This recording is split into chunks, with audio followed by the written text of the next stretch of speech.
Okay, so here I am at the World War II Memorial, the Hour of the Great Rescue. It is in terrible disrepair, but I flew 18,000 and change miles to come see this thing, as 2 years ago I was in the, at Tarlac or Capas at the National Shrine there, so I decided I wanted to see Cabanatuan.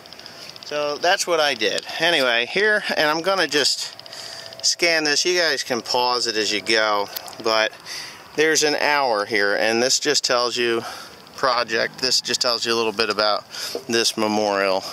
And on day one, or on the first hour of the rescue, the start of day two, dangerous march. This is with the Army Rangers. You could just pause that and go from there. 5 a.m. Now this is actually a gigantic sundial. So as you can see right now, it is somewhere around 10 o'clock in the morning here in Cabanatuan, Philippines, Luzon. And each and every one of these stations, it tells you the hour, which is 6 a.m. and what they were doing to get to the camp at Cabanatuan, and to free the prisoners that had been there for 4 years. 4 years they were there. So this is 7 a.m. The March of Freedom. Former Cabanatuan POWs arrive at the small town of Cebu. And I've been driving through this, and I will probably show you some of the footage to get that it took to get here. Pretty poor area, but nonetheless, a very exciting thing for me to be here at Cabanatuan. And see this huge memorial. Now, I'm just going to walk around every single one as I'm talking, and like I said, it is between 9 and 10 a.m. and this is the best part of the whole thing right now because it is cool right here. The sun is extraordinarily hot here in Luzon, Philippines, northern Luzon. So we just keep right on going, and hopefully if you guys want to pause these, I'm going to talk a little bit as I go. This thing is actually closed for renovation, but I snuck in. I snuck in from the back way, and I'm only going to see this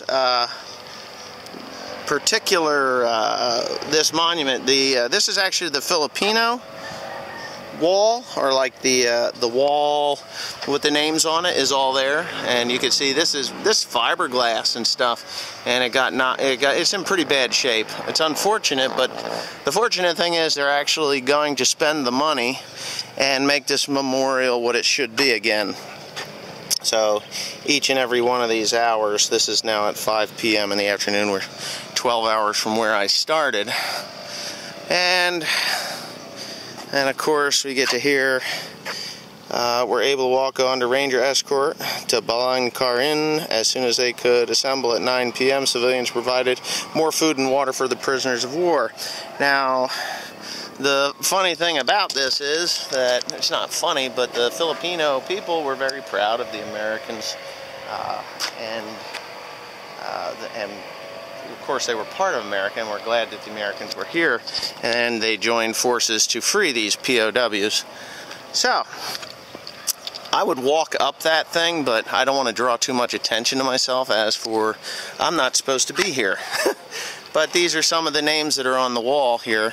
Privates. These are all Filipino forces, and I'm sure there's a lot more of them that were on here, but unfortunately, like I said, it is in disrepair.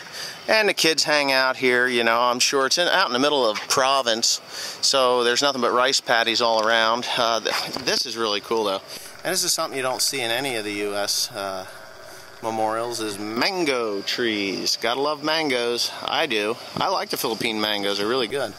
But as you can see, they got a fire truck, and they're actually watering this, trying to keep it, keep it green, because they haven't had rain here in 2 months. But this is a big playground, and at some point they spent a lot of money to put this in here, and it is a bit of a shame that it was not maintained as well as it should have been. But anyways, yeah, that's just part of my Philippine adventure here in Luzon. And now I'm going to walk on out of here. And tomorrow I will be in Corregidor Island, where the last stand of the American forces were against the Japanese before they finally had to surrender after, I believe, 27 days. Now, I like World War II stuff, that's why I'm doing this. But anyway, yeah, thanks for watching. I actually got through the fence behind me here. There's a wall, and you're not allowed to be there, but there was a couple guys working in here, and they allowed me into the American side of this thing. So I did the... Oh, this monument is adjacent gate erected in dedication to the families, fellows, graduates, and friends of those American and Filipino graduates of the United States Military Academy. And you guys can read that on your own. So I'm going to back it up here if you want to zoom or whatever you got to do on your computer to see all these names. They died here.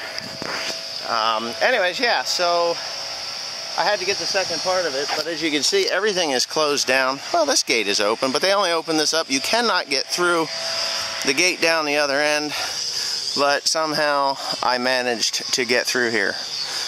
Beautiful, beautiful area. It's just a shame that it was vandalized. The Filipino side was vandalized, but what are you going to do?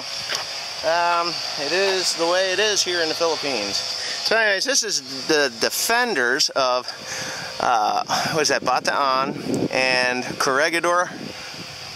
Yep, that's what that is. These are the defenders of the Bataan and Corregidor. Really nice little stone there. You got American up front, or English on the top, and Tagalog or Filipino on the bottom, so you can read that. Really neat little flowers here, and these are all watered because it is dry here. Nothing on the back. But anyways, I flew 18,000 miles to see this, so I decided I'd better get in here no matter what. So anyways, thanks for watching, and there's more to come.